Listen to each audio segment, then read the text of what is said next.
Hello students, हमने अपने first video में लेसन थर्ड सोशियोलॉजी से रिलेटेड क्लास 12th का लेसन का फर्स्ट पार्ट डिस्क्राइब किया था। हम अपने इस वीडियो में लेसन थर्ड सोशियोलॉजी से रिलेटेड क्लास 12th का रेस्ट पार्ट स्टडी करेंगे। सबसे फर्स्ट पॉइंट आ जाता है अब हमारा, the Indian constitution describe the term minority.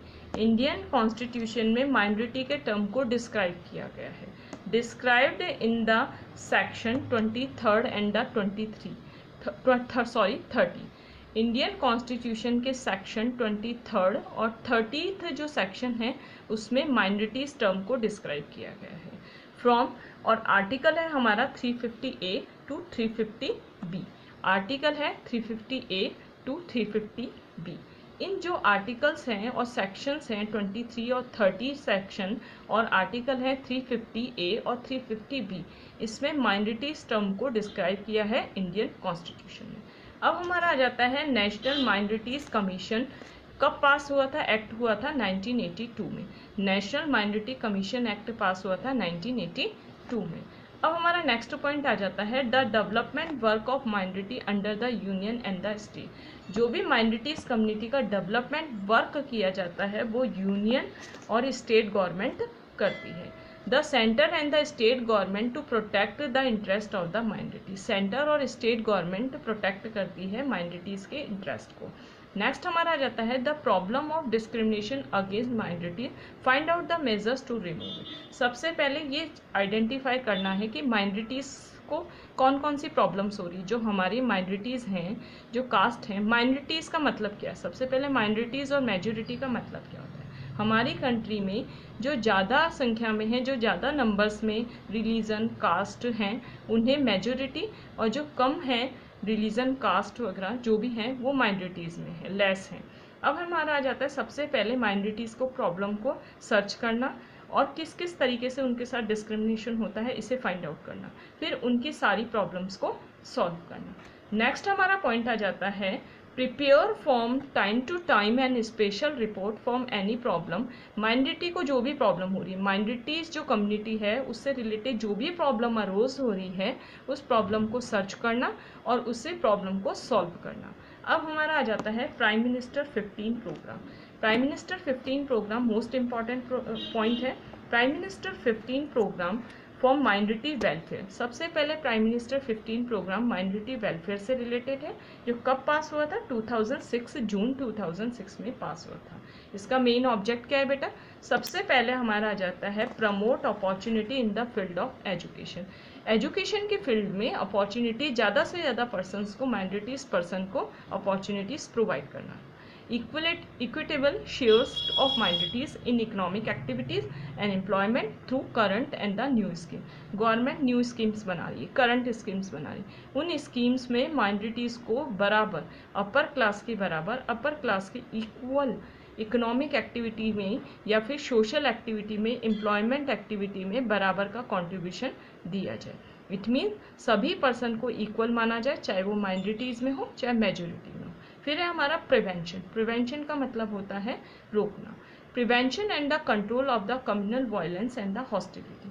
कई बार ऐसा होता है कि बेटा, जब कई बार होता है रिलीजन, एक रिलीजन अपने आप को दूसरे रिलीजन से प्रेफरेंस यानी सुपीरियर मानने लग जाता है, या फिर एक कास्ट अपनी कास्ट से दूसरी कास्ट से सुपीरियर मान लग जाती है अपने आप को, तो उस चीज़ को, उससे कई बार कम्युनल वायलेंस हो जाते हैं। कम्युनल वायलेंस का मतलब होता है धर्म से रिलेटेड रियॉट्स हो जाते हैं, तो उसे प्रिवेंशन करना और कंट्रोल करना। अब हमारा लास्ट पॉइंट है सच्चर कमेटी। वेरी इंपॉर्टेंट है। सबसे पहले सच्चर कमेटी का फॉर्मेशन हुआ था 9 मार्च 2005 में। सच्चर कमेटी का फॉर्मेशन हुआ था 9 मार्च 2005 में। सच्चर कमेटी के मेंबर थे 7 और इसके चेयरमैन थे राजेंद्र सच्चर। सच्चर कमेटी का फॉर्मेशन हुआ था 9 मार्च 2005 को। मेंबर हैं 7 और चेयरमैन है राजेंद्र सच्चर। इसके मेन ऑब्जेक्ट है इंक्रीजिंग एम्प्लॉयमेंट। और सच्चर कमेटी, ये ध्यान रखना, मुस्लिम्स के डेवलपमेंट से रिलेटेड, मुस्लिम माइनॉरिटीज़ के डेवलपमेंट से रिलेटेड। अब देखिए, increase employment rates among Muslim को ज़्यादा से ज़्यादा एम्प्लॉयमेंट्स दिया जाए। A national data bank is created for various socio and the religious group. पूरी तरह से ये डेटा सर्च किया जाए नेशनल लेवल पे कि हमारी कंट्री में मुस्लिम्स कितनी माइनॉरिटीज़ में हैं, अलग अलग कास्ट जो माइनॉरिटीज़ में है उनका रेशो डिसाइड किया जाए। फिर है मदरसास। मदरसास का मतलब होता है मुस्लिम जो स्टूडेंट्स होते हैं जहाँ पढ़ने जाते हैं, सारे मुस्लिम स्टूडेंट्स एक जगह जहाँ पढ़ने जाते हैं, स्टार्टिंग में मदरसास कहते थे उन्हें, madrasas. Madrasas should be connected the senior secondary school. Primary level पे होता था मदरसा में एजुकेशन मुस्लिम्स की, तो अब उसे कनेक्ट किया जाए सीनियर सेकेंडरी स्कूल से। टू इंश्योर रिलीजियस इक्वलिटी, सभी पर्सनस को, मतलब मुस्लिम माइनॉरिटीज़ में उन्हें भी और पर्सनस के बराबर इक्वलिटी दी जाए और उनके प्रॉपर सोशल वैल्यूज़ को बताया जाए टेक्स्ट बुक्स में। अब हमारा आ जाता है next point, to each of the 374 educational backward district of the country. जो सच्चर कमेटी थी, राजेंद्र सच्चर जिसके चेयरमैन थे, उन्होंने पूरी कंट्री में सर्च किया कि पूरी कंट्री में बैकवर्ड डिस्ट्रिक्ट कौन कौन से हैं जहाँ पे बैकवर्ड क्लास ज़्यादा रहती है। बैकवर्ड डिस्ट्रिक्ट इट मीन्स जहाँ पे बैकवर्ड क्लास ज़्यादा रहती है। 374 कंट्रीज़ में डिस्ट्रिक्ट है, उन्हें किससे कनेक्ट किया जाए? Model college will be set up, वहाँ पे अलग अलग कॉलेजेस का डेवलपमेंट किया जाए ताकि हायर एजुकेशन उन्हें दी जाए मुस्लिम्स को।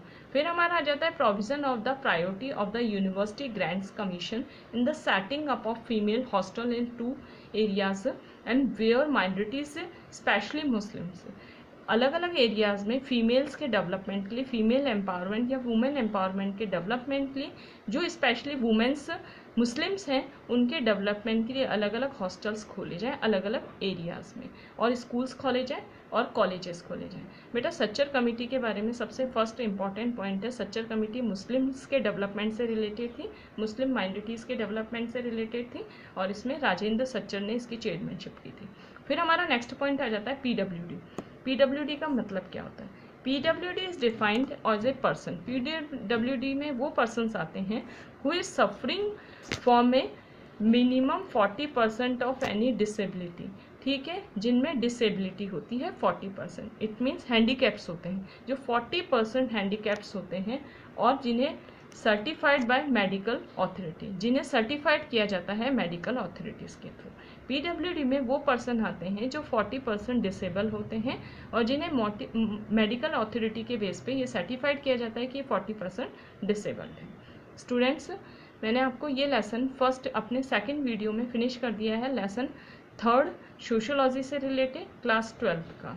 स्टूडेंट्स, एक चीज़ मैं आपको बताना चाहूँगी कि इस जो नोट्स हैं, जो भी नोट्स तुम्हें दिए जा रहे हैं, वो नोट्स बहुत इंपॉर्टेंट हैं, और स्पेशली 12th क्लास के लिए इम्पॉर्टेंट बहुत नोट्स इसलिए हैं क्योंकि सारा जो लेसन्स का कंक्लूजन है वो सारा नोट्स में आ गया है, और ये बोर्ड एग्जामिनेशन के थ्रू बहुत इम्पॉर्टेंट है, तो आपको ये एफर्ट्स को सक्सेसफुल बनाना है। स्टूडेंट्स, अब मैं आपको एक बार वापस बता देती हूँ, 12th क्लास का मैंने सोशियोलॉजी का जो नोट्स दिए हैं वो अच्छे से रीड कर लेना, जो कि 3rd लेसन से रिलेटेड है।